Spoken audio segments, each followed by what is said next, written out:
Imagine the winter of 1547. England is cold, quiet, and tense. Inside the stone walls of Whitehall Palace, a king, once the most powerful man in Europe, lies in bed, groaning, rotting from the inside out. The windows are sealed against the bitter chill, but the smell still seeps out, a sour, sickly stench. Courtiers pass each other in silence. No one says it out loud, but they all know Henry VIII is dying. Not just dying, decaying. This was not how it was supposed to end. Henry had built himself into a godlike figure, a man who defied the Pope, split a church in half, and executed anyone who dared question his will. His face was painted onto tapestries as a symbol of unstoppable masculine power. His word was law, his body armor polished to reflect the sun.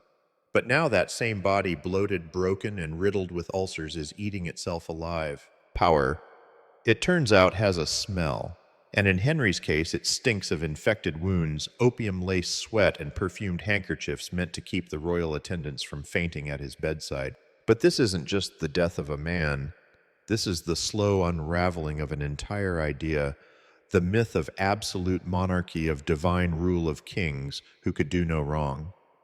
Henry's final days weren't just tragic. They were terrifying, symbolic, and soaked in irony. And that's where we begin, not with a coronation, not with glory, but with rot. The crown was still on his head, but underneath it the man was already gone. Subscribe, and let's walk through the death of a legend. One scream, one prayer, and one betrayal at a time. Decades earlier, Henry had been the golden prince of Europe. Young, athletic, fluent in languages, a talented musician and skilled jouster, he was the ideal Renaissance monarch. Foreign envoys wrote of his charm and vigor. Poets praised his broad shoulders and fiery red beard. Women adored him. Nobles feared him. He was England's pride, a living symbol of its future. But the seeds of decay were already there even in his prime. Henry's need for control, his obsession with legacy, and his volcanic temper all were cracks in the marble.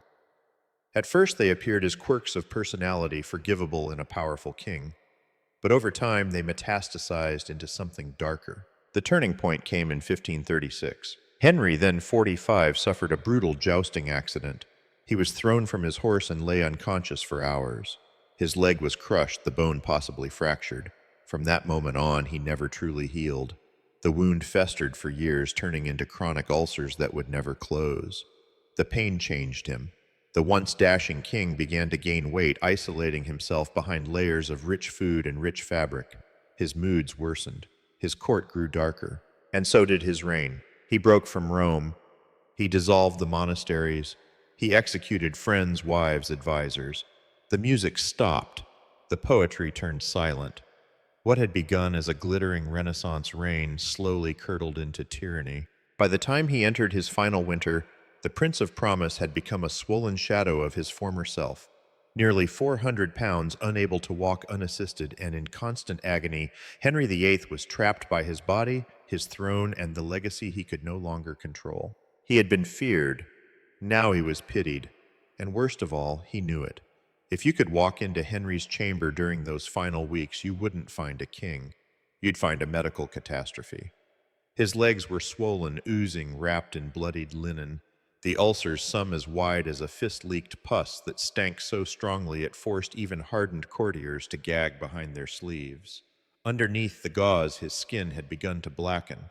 Bone was visible in places. Modern doctors believe Henry suffered from a brutal combination of conditions: type 2 diabetes, congestive heart failure, chronic osteomyelitis, and agonizing bone infection, possibly even CTE, a degenerative brain disease caused by years of head trauma from jousting. His body was crumbling. His mind wasn't far behind. The royal physicians, desperate and terrified, tried everything. They bled him. They packed his wounds with boiled onions and goose fat. They applied poultices made from ground pearls and powdered skulls. When none of that worked, they turned to opium. The opium dulled the pain, but it also blurred Henry's already slipping grip on reality. He would drift in and out of lucidity. Some days he raged at ghosts. Other days he sat staring at nothing for hours, lips moving silently. His eyes, once sharp and commanding, had grown sunken and yellow, his speech slurred, his memory fractured. There were moments of clarity, but they grew fewer as his body deteriorated, and through all of it, he remained king. No matter how sick, no matter how disfigured, no one dared say the truth aloud, that their ruler was dying in filth and fear. Henry had spent his life bending the world to his will, but no law, no title, no execution order could stop what was happening now. The king was losing a battle no one could win, not even a Tudor. Inside the royal apartments of Whitehall, silence reigned louder than ceremony. The king's bedchamber, once the heart of courtly celebration, had become a fortress of dread. Heavy drapes sealed the light. Incense smoldered constantly, not for prayer, but to mask the stench of rotting flesh. Even so, the air was thick with something worse than smoke, something human, something dying. Very few were allowed inside. Only his most loyal physicians and a handful of carefully chosen attendants. Even Queen Catherine Parr, his sixth and final wife, was often kept at a distance. Their marriage had once seemed surprisingly gentle, perhaps even affectionate. But now, in the final hours, the crown came before comfort. The king's body had become a state secret. Courtiers whispered of his screams echoing down the stone halls. Servants came and went with trembling hands, clutching perfumed cloths to their noses. Aides rotated in shifts just to manage the simplest acts, shifting his weight, tending his sores, replacing linens soaked with fluids no one dared name. Dignity was gone, and yet the orders kept coming. Even half mad, even moments from death, Henry clung to control. He signed execution warrants between spasms of pain. He summoned counselors only to forget why he had called them. In one moment he would sob for Jane Seymour. In the next he'd accuse his surviving wives of betrayal. Reality drifted, and so did power. Those who stood at his bedside didn't just see a dying monarch. They saw the terrifying end of a man who had once ruled them like a god. Now all they could do was nod, bow, and hope he didn't notice the pity in their eyes. The lion still roared sometimes, but mostly he whimpered. In Tudor England, the king's body wasn't just his own. It was the body politic, the living symbol of the realm itself. To see it rot was to see England rot, and Henry's body was failing in ways that no propaganda could hide. Preachers began to whisper it from the pulpits. Perhaps the king's suffering was divine punishment. The leg ulcers, the violent temper, the grotesque bloating were these not outward signs of inward corruption. The sermons turned sharp-coated with biblical warnings. As the shepherd is struck, so the flock is scattered. Parishioners listened not just with ears, but with fear. At court, no one dared speak such things aloud, but they saw the symbolism. The leg that once pressed into stirrups during victorious jousts now could not bear his weight. The arm that once raised a sword now trembled over a quill.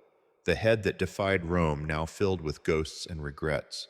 It was more than biology, it was mythology unraveling. Even artists struggled to keep up. The official portrait still showed the king in full regalia, wide-legged, armor-clad, hand on hip, glowering into eternity. But inside the palace, that image had become a lie. He was no longer the center of order, he was the warning at its edge.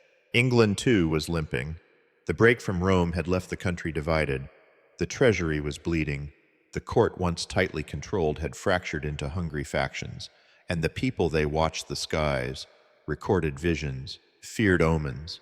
Some said the king's dying body was a message that the nation, like the monarch, was infected. And the cure? No one agreed on what it should be, not yet. Toward the end, Henry VIII was surrounded by men who had everything to gain from his death and everything to lose if they moved too soon.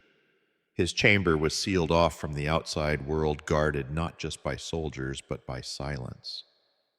The king's condition had become a matter of national security. A dying monarch invited chaos, and chaos was not something England could afford. But inside that bedchamber, the chaos was already unfolding. Witnesses recorded seizures so violent that servants had to hold him down to stop him from injuring himself. His right side became paralyzed after a suspected stroke. He could no longer speak. His breath rasped like a fire dying in its own smoke. He thrashed against the pillows. His skin turned waxy, and still no one could or would say aloud that the king was dying. Thomas Cranmer, the Archbishop of Canterbury, was summoned in haste. Only Cranmer had the spiritual authority to guide Henry to his final hour, but when he arrived, the king was slipping, in and out, breathing shallow, eyes unfocused, no words. Cranmer leaned in, whispering prayers, then asked the monarch to squeeze his hand if he placed his trust in Christ. There was silence, and then a faint pressure. One final act of will. A dying king's last answer. That hand squeeze would become legendary. Protestants would claim it as a deathbed conversion. Catholics would question it. But those in the room knew one thing for certain. The man who had once been England's most fearsome voice had died without saying a word. Just before dawn on January 28, 1547, Henry VIII, the man who redefined monarchy, drew his final breath. He left behind a son, a fractured court, and a kingdom held together by fear and habit. The lion was dead, but his shadow still prowled. The king was dead, but for 3 full days no one outside the palace knew it. Within Whitehall, a conspiracy of silence took shape. The body of Henry VIII cooled beneath heavy drapery, guarded by men who whispered, plotted, and moved quickly to secure what came next. Because when an absolute monarch dies, what matters most is not mourning, it's control. Edward Seymour, the ambitious uncle of Henry's 9-year-old heir, Edward VI, wasted no time. Before the bells of London tolled, before the people wept in the streets, Seymour had already begun fortifying castles, replacing guards, drafting alliances. The council had been meant to rule as equals, a collective regency, 16 trusted men. Henry had made it clear in his will no single man should dominate his son's minority. But Henry wasn't there anymore to enforce it. Seymour moved like a blade. He positioned himself as Lord Protector, pushed out rivals, and secured the loyalty of the army. He knew the truth: a 9-year-old king was a vacuum waiting to be filled, and he intended to fill it first.